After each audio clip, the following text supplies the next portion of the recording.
এই সংসারে সব থেকে বেশি কঠিন কাজ কোনটা? কেউ বলবেন যুদ্ধ করা, কেউ বলবেন ধন অর্জন করা, আবার কেউ বলবেন জ্ঞান অর্জন করা সব থেকে বেশি কঠিন। এবার প্রত্যেক ব্যক্তির নিজস্ব অভিজ্ঞতা আছে, আর সেই অনুসারে তার নিজস্ব একটা উত্তর আছে। সাধারণভাবে দেখতে গেলে এই সংসারে সব থেকে কঠিন হলো তপস্যা করা, অর্থাৎ সব কিছু ত্যাগ করে তপস্যায় নিজেকে বিলীন করে দেওয়া। এবার এর থেকে বেশি কঠিন এই সংসারে আর কি বা হতে পারে? এই সংসারে, এই সমাজে, নিজের পরিবারের মধ্যে থেকেও ধৈর্য ধরে সামনে অগ্রসর হওয়া, এটা হলো সব থেকে কঠিন কাজ। কারণ যখন আপনি তপস্যা করেন তখন সেখানে আপনার ধৈর্য ভাঙার মতো কেউ থাকেন না, না কোনো বন্ধু, না কোনো আত্মীয়, না কোনো শত্রু, কেউ না। কিন্তু যখন আপনি এই সমাজে, এই পরিবারে থাকেন, কোনো না কোনো ব্যক্তি এসে আপনার ধৈর্যের বাঁধ ভেঙে দেওয়ার ক্ষমতা রাখেন। তারা আপনার ধৈর্যের বাঁধ ভেঙে দেয়, আর কখনো কখনো তারা অনিচ্ছাকৃতভাবেই সেটা করে থাকেন। কারণ তাদের মানসিকতা আপনার থেকে আলাদা, তাদের কর্ম আপনার থেকে আলাদা, তাদের দৃষ্টিভঙ্গি আপনার থেকে আলাদা, জীবন যাপন আপনার থেকে আলাদা। সেক্ষেত্রে আপনি ধৈর্যচ্যুত হন, প্রসন্নতা আপনার থেকে ছিনিয়ে নেওয়া হয়। সেই জন্য এই সংসারে, এই পরিবারের থেকেও ধৈর্য ধরে সামনে অগ্রসর হওয়া কোনো পর্বতের শিখরে গিয়ে তপস্যা করার থেকেও অনেক বেশি কঠিন। আর যে ব্যক্তি এই সমাজেই, এই পরিবারে, সেই সকল মানুষের মধ্যে থেকে গিয়েও ধৈর্য ধরে অগ্রসর হতে থাকেন, যারা এই কাজটা শিখে নিতে পারেন, তারাই কিন্তু জীবনে আনন্দ লাভ করতে পারেন। এই ধৈর্যই শেষে আপনার জীবনে প্রসন্নতা বহন করে আনবে। তাই ধৈর্য ধরে জীবনের পথে অগ্রসর হন, আর আমার সাথে ভালোবেসে বলুন, রাধা রাধা। এই জীবনে তিনটি গুরুত্বপূর্ণ শব্দ আছে যা বোঝা আমাদের কাছে খুব গুরুত্বপূর্ণ, এবং এই তিনটি শব্দের নিজস্ব অর্থ আছে। প্রথম হলো সঙ্গবদ্ধতা, অর্থাৎ একসাথে মিলে কাজ করতে হবে, একসাথে মিলে পরিশ্রম করতে হবে, সামনে এগোতে হবে। এরকম করতে পারলে আপনার শক্তি বৃদ্ধি পাবে, আপনার ক্ষমতা বৃদ্ধি পাবে, আপনি এগোতে পারবেন এবং অনেক দূরে যেতে পারবেন। দ্বিতীয় হলো আত্মবিশ্বাস। হেরে যাওয়া বস্তুও আবার জিতে নিতে পারবেন। যদি আপনার নিজের আত্মবিশ্বাস থাকে তাহলে আপনি কখনো পরাজিত হবেন না। এবং তৃতীয় হলো অহংকার। জয়লাভ করার পরেও কিন্তু এটা আপনাকে পরাজিত করতে পারে। সেই জন্য জীবনে সঙ্গবদ্ধ হন, আত্মবিশ্বাস রাখুন, কিন্তু কখনোই অহংকার করবেন না। এই অহংকার আপনার থেকে সব কিছু কেড়ে নিতে পারে। এই অহংকারের জন্যই মথুরাপতি কংস নিজের পতনের দিকে অগ্রসর হয়েছিলেন। এই অহংকারকে ত্যাগ করুন, আর আমার সাথে ভালোবেসে বলুন, রাধা রাধা। আমরা যখনই কোনো গাছের চারা রোপণ করি তখন সবার আগে পরীক্ষা করে দেখি যে যেখানে আমরা চারা রোপণ করতে চলেছি সেখানকার মাটি আদৌ উর্বর কিনা, সেই মাটি সেই চারাকে বাড়তে সাহায্য করবে কিনা। যখন একটা চারা রোপণের আগে আমরা এত কিছু ভাবতে পারি, তাহলে কাউকে বিশ্বাস করার আগে আমরা কেন ভাবি না? জীবনে কখনো এই বিশ্বাসরূপী চারা কোথাও রোপণ করার আগে বোঝার চেষ্টা করুন যে যার উপর আপনি বিশ্বাস করতে চলেছেন সে কি আদৌ আপনার বিশ্বাসের যোগ্য কি না। ভেবে দেখুন সেই ব্যক্তি ভবিষ্যতে গিয়ে আপনার বিশ্বাস ভাঙতে পারে কি না। এটাও ভেবে দেখুন যে যাকে আপনি বিশ্বাস করতে চলেছেন তাকে আপনি বিশ্বাস করলে নিজের জীবনের উদ্দেশ্যে আপনি অগ্রসর হতে পারবেন কি না। আর তার জন্য প্রয়োজন সঠিক সিদ্ধান্ত, পরখ করা, কোনটা উচিত কোনটা অনুচিত সেটা বোঝা। আর তাতে কিন্তু আপনি সন্দেহবাতিক হবেন না, তাতে আপনি আরো নিপুণ হয়ে উঠবেন। তাই যদি আপনি নিপুণ হয়ে উঠতে চান তাহলে বোঝার চেষ্টা করুন, পরখ করে দেখুন, কোনটা উচিত কোনটা অনুচিত বুঝুন। আর বিশ্বাস তখনই করুন যখন আপনি 100% নিশ্চিত হবেন যে সে বিশ্বাসের যোগ্য। আসুন আমার সাথে ভালোবেসে বলুন, রাধা রাধা।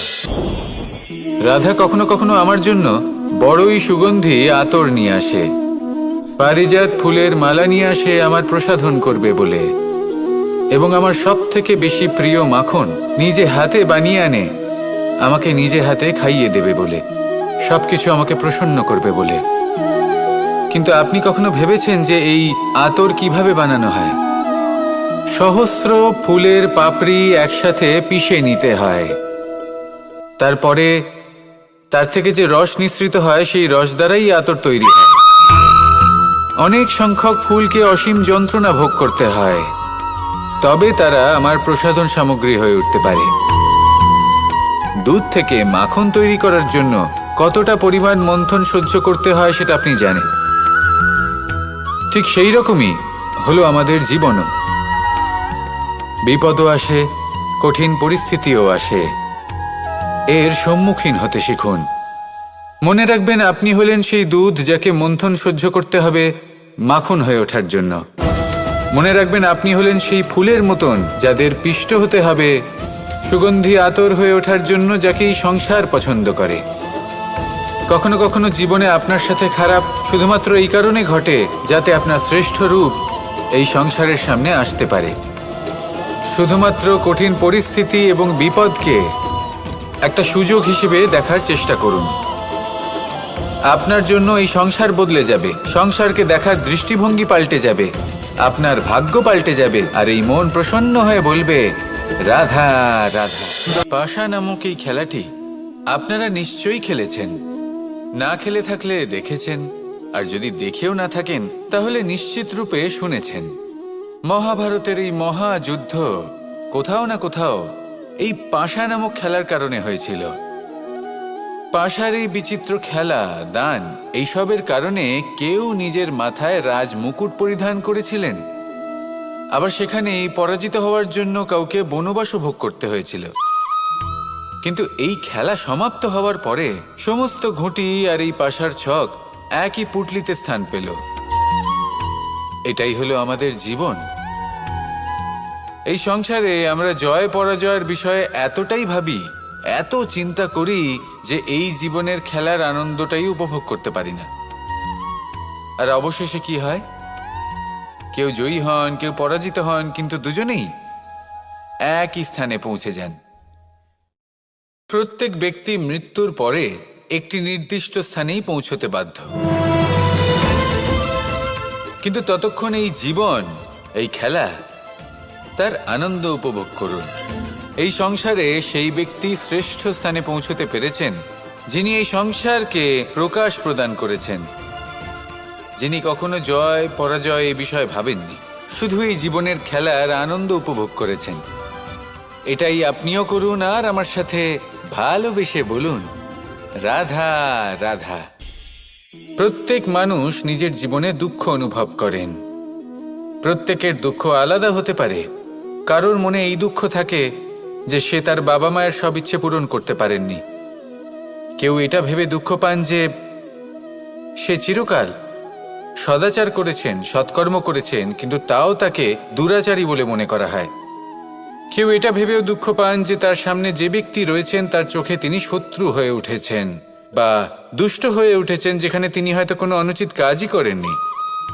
এবার এই সমস্ত বিষয় নিয়ে ভেবে নিজের ব্যক্তিত্ব নিয়ে সন্দেহ প্রকাশ করবেন না।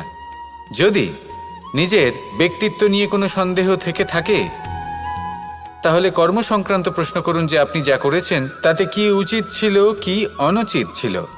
যেটা প্রয়োজন সেটা এটা বোঝার যে আপনার অন্তর্মন, আপনার বিবেক আপনাকে কি বলছে, আর আপনার অন্তর্মন আর আপনার বিবেক আপনাকে যেটা করতে বলবে শুধু সেটাই করুন। আর তারপরে এই সংসার কি বলবে, কি ভাববে সেসব নিয়ে ভাবতে যাবেন না, কারণ এই সংসার তো ঈশ্বরকেও প্রশ্ন করে থাকে, ঈশ্বরকেও দোষী মনে করে। কখনো কখনো যখন কোনো ঘটনা মানুষের ইচ্ছা অনুযায়ী ঘটে না, তখন মানুষ এটা বলে যে হে ঈশ্বর, আপনি আমার পাশে থাকলেন না, আপনি বড়ই কঠোর, এটা আপনার দোষ। যেখানে বেশিরভাগ সময় হয়তো সে নিজেই নিজের কর্মফল ভোগ করছে, আর কখনো কখনো ঈশ্বর হয়তো তার জন্য আরো ভালো কোনো পরিকল্পনা করে রেখেছেন, কিন্তু মানুষ সেটা বুঝতে পারে না। তাই দিনের শেষে যেটা প্রয়োজন সেটা হলো নিজের মনের কথা বুঝতে হবে। আপনার বিবেক কি বলছে শুধু সেটাই করুন আর সামনে এগোতে থাকুন। আমার সাথে ভালোবেসে বলুন, রাধা রাধা। পরিবর্তন, এটা হলো সৃষ্টির অমূল্য নিয়ম। এই সংসারে সবকিছু সময়ান্তরে পরিবর্তিত হয়, এই সময়ও পরিবর্তিত হয়। পরিবর্তন চিরকাল হয়ে এসেছে আর চিরকাল হতে থাকবে, কিন্তু এবার আমরা সেই পরিবর্তন কিভাবে লাভ করব যেটা আমাদের প্রয়োজন, যেটা আমরা চাই। আমরা জীবনে বিকাশ চাই। এই বিকাশ কিভাবে লাভ করতে পারি? এই প্রকৃতি কিন্তু আমাদের অত্যন্ত উত্তম উদাহরণ দিয়ে বুঝিয়েছে। একটি বিন্দুর উদাহরণ দিয়েছে যা ভবিষ্যতে একটা বিশাল নদীর আকার ধারণ করে। এটা কিভাবে হয়? মেঘ থেকে একটি বিন্দু ঝরে পড়ে সেই পর্বতের ওপর যেখানে হিম আছে। সেই হিমের সংস্পর্শে আসা মাত্র সেই বিন্দুর সাথে আরও বেশ কিছু বিন্দু যুক্ত হয়। তারপর তারা অগ্রসর হয়, আরও কিছু বিন্দু যুক্ত হয়, আস্তে আস্তে একটা ক্ষীণ ধারার রূপ ধারণ করে এবং সেটাই ভবিষ্যতে আরও এগোতে থাকে। অনেকটা যাওয়ার পর যখন অনেক সংখ্যক বিন্দু একসাথে যুক্ত হয় তখন সেটা বিশাল নদীর আকার ধারণ করে। এবার আমরা মানুষ বলে আমাদের সাথে এই নিয়মের অন্যথা হয় তা নয়। আমরাও এই প্রকৃতির অংশ, আমাদের ক্ষেত্রেও একই নিয়ম প্রযোজ্য। যখন পরিশ্রম করে অনেক সংখ্যক বিন্দু আমরা একত্রিত করব তখনই পরিবর্তনের নদী প্রবাহিত হবে। প্রয়োজন হলো নিরন্তর পরিশ্রম করা এবং ধৈর্য ধরা। এটা করতে থাকুন, জীবনে সব কিছু লাভ করতে পারবেন, কারণ প্রকৃতি আমাদের এটাই শিখিয়েছে। আর আমরা এই ব্রহ্মরই একটি অংশ, যার দ্বারা এই ব্রহ্মাণ্ড নির্মিত।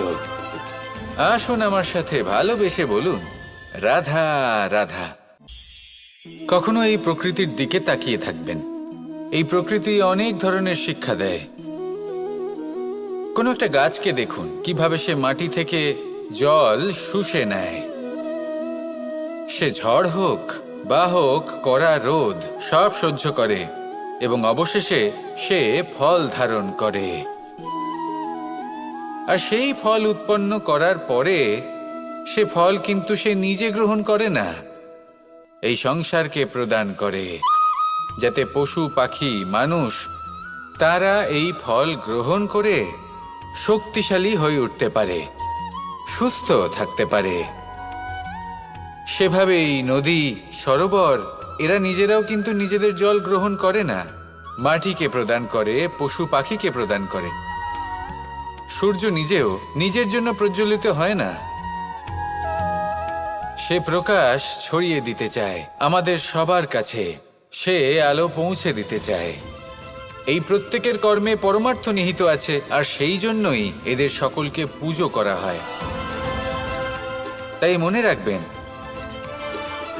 আপনার কাছে জীবন যাপনের অতিরিক্ত যা কিছুই আছে তা পরমার্থের জন্য। তাহলে তার সদ্ব্যবহার করুন আর আমার সাথে ভালোবেসে বলুন, রাধা রাধা। আমরা প্রত্যেকেই অবশ্যই এমন সময় দেখেছি যখন অনেকগুলো সমস্যা একসাথে আমাদের জীবনে এসে পড়ে। সমস্যা আমাদের প্রত্যেকের জীবনেই থাকে। আমরা তার সমাধান খুঁজতে চেষ্টা করি, কখনো সমাধান খুঁজে পাই, আবার কখনো যতই চেষ্টা করি না কেন কোনো সমাধান খুঁজেই পাই না। আর যখন এটা হয় তখন মানুষ অত্যন্ত বিচলিত হয়ে পড়েন। নিজের আত্মীয় স্বজন, নিজের বন্ধু বা সংসার এদের ওপরে এই দোষ চাপিয়ে দেন যে এদের জন্যই এই সমস্যা এসেছে। এবার যদি আমি আপনাকে কোনো পরামর্শ দিই তাহলে এটাই বলবো যে দৃষ্টিভঙ্গি পাল্টে দেখুন। এই দৃষ্টিভঙ্গি দিয়ে দেখুন যে এই সংসারে যে সমস্যায় আসুক না কেন তার জন্য কেউ দোষী নয়, না আপনি না অন্য কেউ। এই পুরো খেলাটাই আপনার মানসিকতা, আপনার দৃষ্টিভঙ্গির, আপনার মনের। কিভাবে বোঝাচ্ছি? যখন আমাদের মন শক্ত থাকে তখন কঠিন থেকে কঠিনতর পরিস্থিতিও আমাদের জীবনে খুব বেশি হলে প্রতিস্পর্ধা হয়ে থেকে যায়। সেখানে যদি আমাদের মন দুর্বল থাকে, তখন অল্প কঠিন পরিস্থিতিও আমাদের কাছে খুব বড় সমস্যা হয়ে যায়, তাই না? একটা শক্ত মন কঠিন পরিস্থিতিকে প্রতিস্পর্ধা হিসেবে দেখে আর তার মধ্যে ওটা সুযোগ খুঁজে নেয়। আমাদের শুধু এটাই করতে হবে। এই সংসারে অন্য কাউকে দোষী মনে করলে আপনার সমস্যা দূর হয়ে যাবে না। সেই জন্য এই সংসারকে দোষ দেওয়ার বদলে এই সমস্যার মূলে চলে যান, সেটাকে বুঝুন, নিজের এই মনকে শক্ত করে তুলুন। যদি আপনার মন শক্তিশালী হয়, তাহলে এই সংসারে অনেক বড় বড় কঠিন থেকে কঠিনতর পরিস্থিতিও যদি আসে, আপনার জীবনে যতই বড় বড় সমস্যা আসুক না কেন, আপনার লক্ষ্য লাভে বাধা দিতে পারবে না। আসুন আমার সাথে ভালোবেসে বলুন, রাধা রাধা। আমরা সবাই পাথর দেখেছি, পর্বতও দেখেছি, শুকনো পাতাও দেখেছি, শ্যামল বনানীও দেখেছি। কখনো ভেবেছেন পাথরের অস্তিত্ব কিন্তু ততক্ষণ পর্যন্ত যতক্ষণ সে পর্বতের গায়ে আটকে থাকে। যখন সেই পর্বত থেকে সেই পাথর ভিন্ন হয়ে যায় ও নিজের অস্তিত্ব হারিয়ে ফেলে। আস্তে আস্তে কখনো পাথর কেটে বা কখনো পিষ্ট হয়ে সেই পাথর আস্তে আস্তে মাটিতে পরিণত হয় এবং পূর্ণরূপে নিজের অস্তিত্ব হারিয়ে ফেলে। এটাই পাতার সাথেও হয়। এই পাতা যতক্ষণ গাছের ডালের সাথে যুক্ত ততক্ষণ তার অস্তিত্ব থাকে। যখনই ডাল থেকে বিচ্ছিন্ন হয়, সেও নিজের অস্তিত্ব হারিয়ে ফেলে। আর এটাই আমাদের সাথেও হয়। যতক্ষণ আমরা নিজেদের আপনজনের সাথে যুক্ত থাকি, আমাদের অস্তিত্ব বজায় থাকে। যখন আপনজনদের সাথে সম্পর্ক ছিন্ন করি, তখন আমরাও আমাদের অস্তিত্ব হারিয়ে ফেলি। এবার এই সংসারের প্রত্যেক ব্যক্তি স্বতন্ত্র থাকতে চান, আর অনেক ব্যক্তি স্বতন্ত্র থাকবেন বলে আপনজনদের দূরে করে দেন আর তাদের সাথে এই সম্পর্ক ছিন্ন করেন। এটা কি সত্যি প্রয়োজন?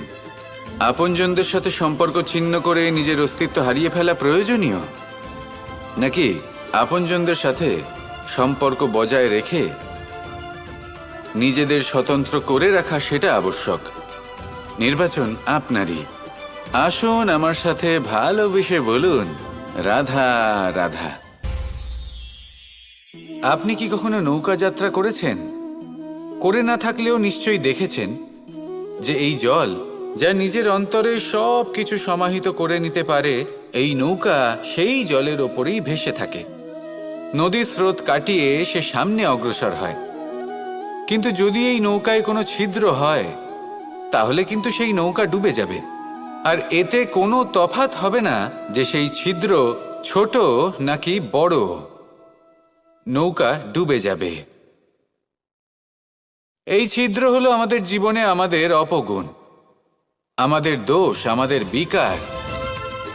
কখনো এটা ভাববেন না যে এই দোষ খুবই ছোট, এতে কিছুই যাবে আসবে না। না, সেই ছোট দোষ, সেই ছোট বিকার, যদি সেটাকে শুধরে না নেন, তাহলে সেটা আপনাকে আপনার পতনের দিকে নিয়ে যাবে।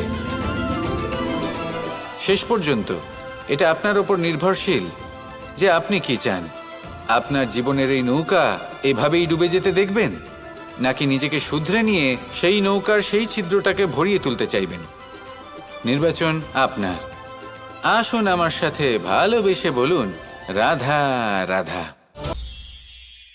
জল, জলই পৃথিবীতে বেঁচে থাকার জন্য আবশ্যক তো বটেই, কিন্তু এই জল আমাদের একটা অত্যন্ত গুরুত্বপূর্ণ শিক্ষা প্রদান করে। কখনো এই জলকে দেখেছেন? যে পরিস্থিতিতেই এই জল প্রবাহিত হোক না কেন, এর উপর যা কিছুই প্রভাব থাকুক না কেন, এর পথে যতই বাধা আসুক না কেন, তার মধ্যে থেকে ও নিজের পথ ঠিক বের করে নেয়, কিন্তু নিজের প্রবাহ থামতে দেয় না, ক্রমাগত অগ্রসর হতে থাকে। সেরকমই একটা শিক্ষা যেটা আমরা জল থেকে পেয়ে থাকি, তা হলো এটা: আমরা যখন জলের দিকে তাকাই, তখন আমরা নিজের প্রতিবিম্ব দেখি, স্পষ্টভাবে দেখতে পাই। কিন্তু তখনই দেখতে পাই যখন এই জল শান্ত থাকে, স্থির থাকে। যদি এই জল অশান্ত হয়ে থাকে, স্থির না হয়, তাহলে আমরা এতে নিজের প্রতিবিম্ব দেখতে পাই না। এটাই আমাদের মনের সাথেও হয়ে থাকে। যখনই জীবনে কোনো সংকট আসে, যদি আমরা শান্ত মনে, স্থির মনে সিদ্ধান্ত নিই, তাহলে সেটা এমন একটা শীতল সিদ্ধান্ত হবে যেটা আমাদের ভবিষ্যৎকে একটা শ্রেষ্ঠ স্থানে নিয়ে যাবে।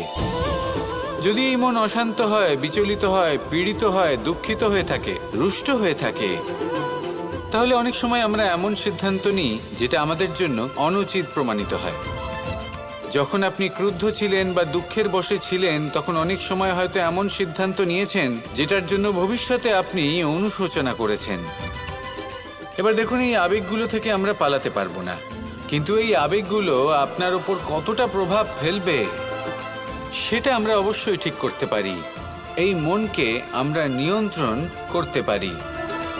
এটাই করুন, চিন্তা করুন, এই মনকে শান্ত রাখুন, স্থির হতে চেষ্টা করুন, আর তারপরে সিদ্ধান্ত নিন। আসুন আমার সাথে ভালোবেসে বলুন, রাধা রাধা। এই সংসারে ভৌতিক বস্তুরও নিয়তি আছে।